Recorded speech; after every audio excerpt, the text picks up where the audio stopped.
We're here today with Alex Joyce with ReJoyce Financial. With today's inflation and recession concerns, a lot of people are talking about gold and silver. Is that a smart financial play right now? I think it definitely depends, right, on the situation. When we start looking at the topic of gold and silver being a commodity, yes, and so we look at risk behind commodity investments, right? And so if individuals are in a position to palette that, if you will, from a risk perspective, we can explore things like that. But then I think it gets into what are we trying to do? I know. Right? You know what I mean? Are we trying to make money like we would by buying Apple stock? Right. Because generally and traditionally, right? I know we're in a non-traditional market. Gosh. But traditionally, why somebody would add commodities such as precious metals, gold, platinum, silver, palladium, things like that, is to hedge inflation. Right. One would say, well, yeah, we're in a pretty high inflation environment or economy right now. And so that's why you see gold peaking at all-time highs. Yeah.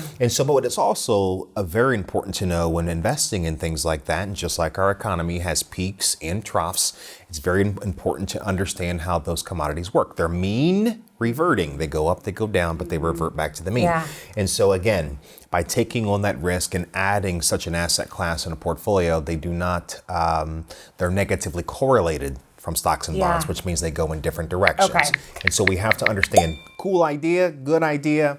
Let's get past that and let's just make sure we're doing it for a purpose. Well, it's funny because when you talk about gold, I immediately think of my grandparents who literally did have the gold bars like hidden under their mattress. And I think Nixon put a stop to doing that in 1971 when you couldn't buy the bars big anymore, bars. I guess. You know, you look on TV and you look at TV shows, right?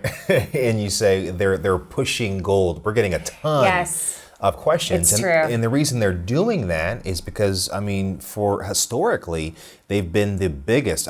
Gold right now has been the biggest hedge against inflation. Okay. And so bars of gold, storable commodities, but it's important to know when I say storable, the opposite as well. I see. Because for a lot of people, they don't know that they can buy these types of commodities, precious metals, if you would, electronic as well, like you would buy Microsoft or IBM. Yeah. They generally don't mail you a stock certificate, right? They hold that in your portfolio electronically.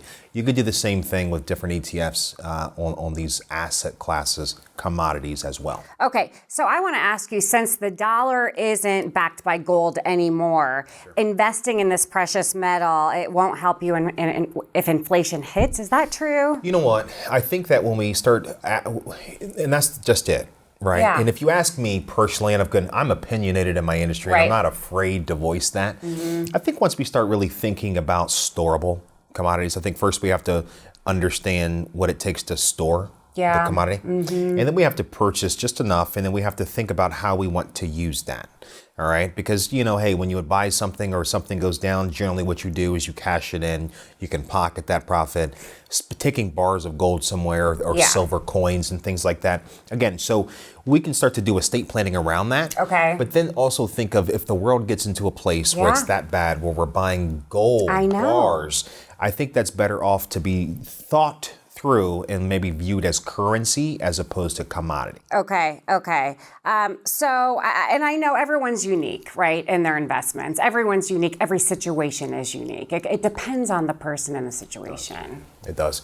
I think, if I can elaborate on that just real fast, I think that gold, commodities, these types of investments, or any investment at all, it is very important to understand, again, the purpose. What are we trying to achieve? Are we purchasing something like this electronically? Are we purchasing it storable? Are we trying to make money? Are we trying to hedge inflation?